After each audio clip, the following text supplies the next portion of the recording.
இப்போ friends 4 cut பேங்கிளில் தான் இன்றைக்கி நம்ம டிசைன் பண்ண போகிறோம். அதுக்கு நான் அந்த பேங்கிளில் வந்து blue colour silk thread wrap பண்ணி வச்சுருக்கேன். அதில் இப்போ வந்து க்ளூ அப்ளை பண்ணுறேன். இதில் ஸ்கொயர் ஷேப் ஸ்டோனும் டியூப் பீடும் மட்டும்தான் நம்ம யூஸ் பண்ண போகிறோம். ரொம்ப சிம்பிளாக தான் இருக்கும், சிம்பிளான ஒர்க்கு தான், ஆனால் செஞ்சு முடிச்சது ரொம்பவே கிராண்டாக இருக்கும்.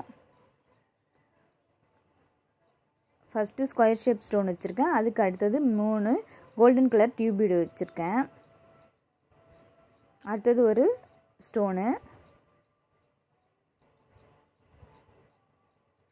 இது கிளாஸ் பீட் ஸ்டோன் கிடையாது,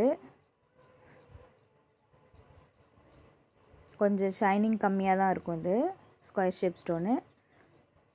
டியூப் பீடு வந்து கொஞ்சம் ஷைனிங்காக இருக்கும்.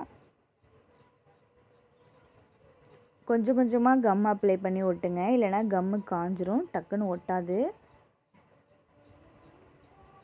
டியூப் பீடு மட்டும் நேராக இருக்கிற மாதிரி பார்த்து 2 சைடும் கை வச்சு பார்த்து கரெக்டாக இருக்கான்னு பார்த்துட்டு ஒட்டுங்க, இல்லைனா கிராஸாக இருக்கும், அதனால தான். அடுத்தது வந்து டியூப் பீடு வைக்கிறேன். இதே மாதிரி நம்ம இந்த பேங்கிள் ஃபுல்லாகவே மாற்றி மாற்றி ஒட்டிட்டு வரணும்.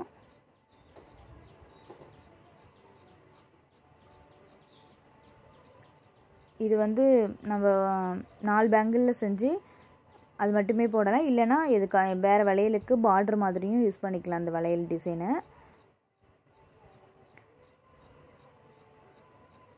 ரொம்பவே நல்லாயிருக்கும்.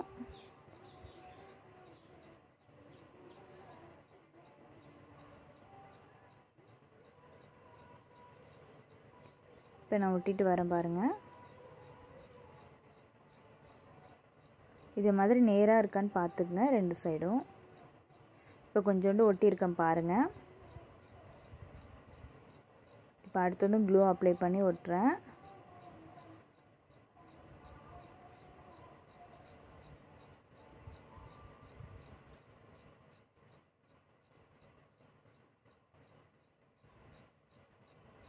இது டியூப் பீட் ஒட்டுறது தான் கொஞ்சம் கஷ்டமாக இருக்கும். பாருங்கள், இப்போ நான் ஃபுல்லாமே ஒட்டி முடிச்சிட்டேன். இப்போ 2 வளையல் ஒட்டியிருக்கேன். இப்போ 4 வளையலுக்குமே ஒட்டி முடிச்சிட்டேன். எவ்வளோ கிராண்டாக இருக்குன்னு பாருங்கள். இந்த வளையலை வேறு வளையல் கூட மிக்ஸ் அண்ட் மேட்ச் கூட பண்ணிக்கலாம், ரொம்பவே நல்லாயிருக்கும். இந்த வளையல் ஐடியா உங்களுக்கு பிடிச்சிருந்துச்சின்னா லைக் பண்ணுங்கள், கமெண்ட் பண்ணுங்கள், மறக்காமல் சப்ஸ்கிரைப் பண்ணுங்கள் ஃப்ரெண்ட்ஸ். அப்படியே உங்கள் ஃப்ரெண்ட்ஸுக்கு ஷேர் பண்ணுங்கள்.